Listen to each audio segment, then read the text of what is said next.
our players? So I guess all of you, just your thoughts, things that went right, things that went wrong. What did you learn? You get the win, so you feel good about that. So Jesse, start with you. Man, well, I mean, the number one is always an important one. It's big. We just showered coach in the locker room for his first win. That was amazing. That's a big win. Really happy about that. A lot to take away on basketball-wise. There's always a lot to take away, definitely in this game. A lot to learn from, but man, a great win to come out with for sure. Yeah, when you put all these new faces together, the first half jitters, I mean, we couldn't do anything right in the first half. I looked terrible out there, just trying to force some shots, haven't played in a while, so the jitters came out. But, at halftime, we just kind of looked at ourselves, and we needed to play with some swag. We needed to play West Virginia basketball. And, we ended up sharing the ball a lot in the second half, and that just opens up everyone's shots. And, that second half was, we're playing good. So it was a great win. Congratulations to Coach Eilert, and I'm excited to start the season. I think the biggest difference was trust. I think in the first half, the first game, I think we all didn't really know, what each other wanted to do and how to go about it. First, like our first real game, official game. I think second half, we started to trust each other, and that was the difference. And like Q said and everybody said, congratulations to Coach, and, big win, and we're trying to build from here. Quinn, obviously when some shots aren't falling, you try to drive it, create some things in the lane and get there. And I guess you were thinking of that when you were saying forcing a little bit, though. But when you have that building with you on that, do you think about, hey, I'm going to pull up, I'm going to take this shot, or, I'm going to take this mid-range, or I'm going to take that jumper? Well, that's the thing. I mean, I've been playing basketball for 16 years, and I'm just kind of starting to really figure it out. Just focus on, letting the game actually come to you. My whole college career, I've kind of, I've been a freshman, sophomore in some locker rooms where I played spot minutes where I'm like, I'm in here for 6 minutes and I got to make something happen. I got to create something. Now with the different role, I just got to understand that, my teammates are great basketball players and, they're going to give me the ball when the time is right. So in the second half, just kind of let the game come to me. And, like I said, there's basketball gods out there. I mean, you play basketball the right way, they'll reward you with made shots.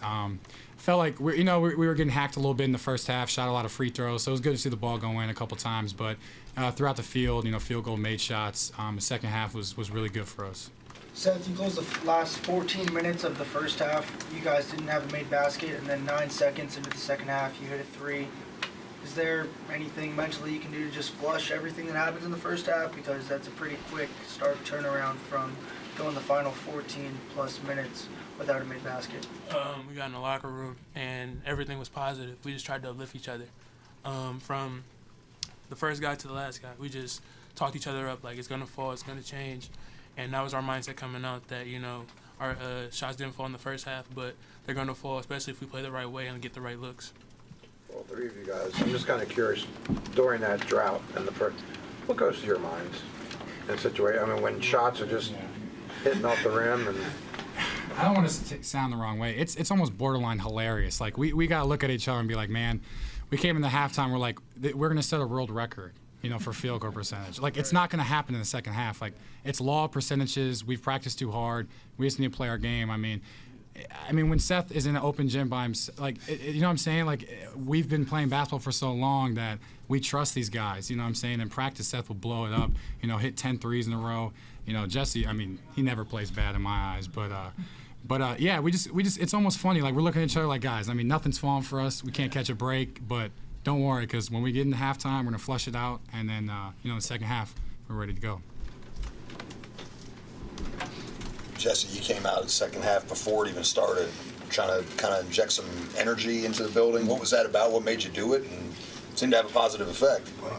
I just had a crowd ready to just go crazy kind of. So I don't know. I don't even know what I did exactly. Just this. He's feeling it. We gotta look at. You just feel it, and then especially with this crowd, they're really like I said, they love it here, and they're just ready to go crazy at any point and support you till the end. So just try to get them involved a little bit out there, but.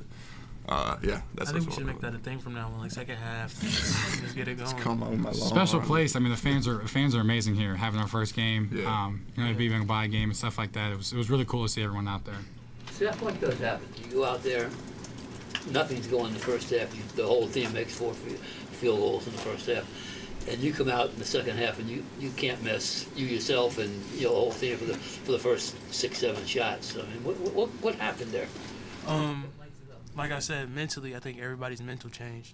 I think everybody's mental shifted to let's change this. You know what I mean? We all put in work. Everybody's in the gym extra time. Everybody's, you know what I'm saying, getting their work in. Everybody's working together. So I think it was all just a mindset of let's change this. We know we trust each other. We put in the work. We've seen each other put in the work. There's times I go in the gym and I see multiple teammates in there getting up shots. I see these guys getting up shots. You know what I mean? They see me getting up shots. So it's like we see each other put work in. So it's just a matter of let's change this and let's trust what we did. Let's trust our work. Do you guys have to play different knowing that the bench is just shorter with how many guys you can rotate in and out?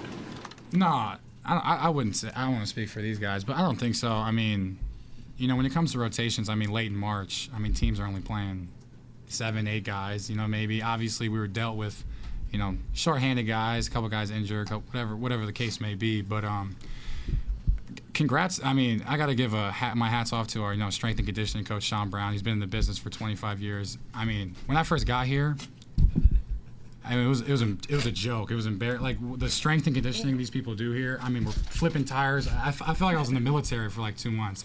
I hated it. I want to go home. Every morning I'm going through like military training.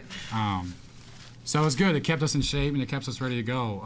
A lot of it was to get in shape and a lot of it was just to get mentally strong and persevere. I mean, we could have looked at each other and been like, man, this sucks, right? After everything that happened to us, and now look at us in halftime, like, yo, this is. But no one in this row feels sorry for you. So it was important for us to come out and really, you know, bring out some of that mental stuff, you know, that mental strong attitude we have. Jesse, a double-double for you tonight, but it was kind of a situation where double team, triple teams every time you would catch it in the post. Can you just kind of take us through your night where you were still able to make an impact, but it wasn't like you had to, you know, take 18 shots to do it, though? I mean, yeah, definitely. I mean, at that point, it's just you know, your role condenses to finding the rest of the guys, you know, and I'm still going to try to get open, try to be a threat, you know, because that's one of the things I try to be on this team. They got to come to me, and then if they do double team or triple team or whatever, I mean, it's just, you know, take it out. There's Q, there's Seth. I think that was the first shot in the second half. He just drained it, easy bucket. So you just got to adapt your play a little bit. And if you got teammates like this, it's easy, you know. Yeah. did you find, or did you think that you had to work a little bit harder as you know, in the second half especially, you know, to get that open position and to, you know, to get a couple looks? Yeah, I gotta say he did a really good job. Number 5 did a great job of just, you know, making it hard to catch, and especially making it hard to just take that one-on-one. And then when the double team came, I mean, they're still going to be a open player. So, but it makes it harder for sure when he's playing good defense like that, trying to keep you out of the paint or getting up easy shots. It definitely takes some more energy and some more going around to get the plays you want to get. But yeah. And then Seth, since you and Kobe are obviously great friends, him getting the start tonight at point guard, you know, a few weeks ago wasn't expected, so he's kind of thrust in. Just, you know, what he's gone through to get ready, and then, you know, just what you saw from him tonight. I know he's putting a lot of work. I've been with him those late nights in the gym, early mornings. Like I said, I've seen it all, and you know, I'm so happy for him. I think we could all be, you know, speak when we say we're happy for him to get this opportunity, and I think he made the most of it. That's like my brother. I can't help but be proud of him. Was he nervous? I mean, what was? Nah. Okay. Nah. For all of you, Ofri seems like an energy guy. Is that what he provides you right now? Jesse? Energy. Some way he provides poise, which is crazy for a Kinda freshman. crazy. Yeah, It's crazy. Like he's really like he's a veteran in a freshman body at this point. Like he just knows what to do in some situations, and when you're getting the team together for a huddle and you're talking it up, he might just, you know, throw something out there. You're like, yeah, you know, you're damn right. Like that's an important thing, you know, and that's something you don't really get from freshmen a lot. So he brings energy, but a lot of his poise too. Yeah, for a kid who the first 3 weeks he was here didn't say a word, and now he's calling for ISOs in the post, and he's like, "Hey, bring it in, guys!" Like, and I love it. Like, I love it, and I'm like, Ofri, like, I mean, a kid, you know, he's 18 years old. He'll play the whole season at 18. It's we've got incredibly lucky to have Ofri on our team. Yeah, definitely. You know, you go in at halftime, and he's one of the main guys saying, like, shots are going to fall. Like, we're going to be fine. We're going to be fine. Keep your head up. Keep your head up. You know what I mean? He's like, we know we played bad, and, you know what I mean, we're down 6. Like, he's the one talking. So, you know, that's great to see. And, like Q said, we're just blessed to have him. We got lucky. Seth, like they were saying earlier, the way you started the second half, you know, didn't miss any shots, and I think you had all 11 points in like the first 7 or 8 minutes of the second half. Is there a way, I don't know if this is an answerable question, but is there a way to get that for 40 minutes as opposed to just that early, you know, streaky kind of thing? Naturally, you know, you naturally want to erase that first half. Like, that's one of those rare occasions. So naturally, the goal is to be consistent with that for 40 minutes. You know, but I was just glad I could provide what I provided in the time being, and I'm glad they trusted me to do that as well.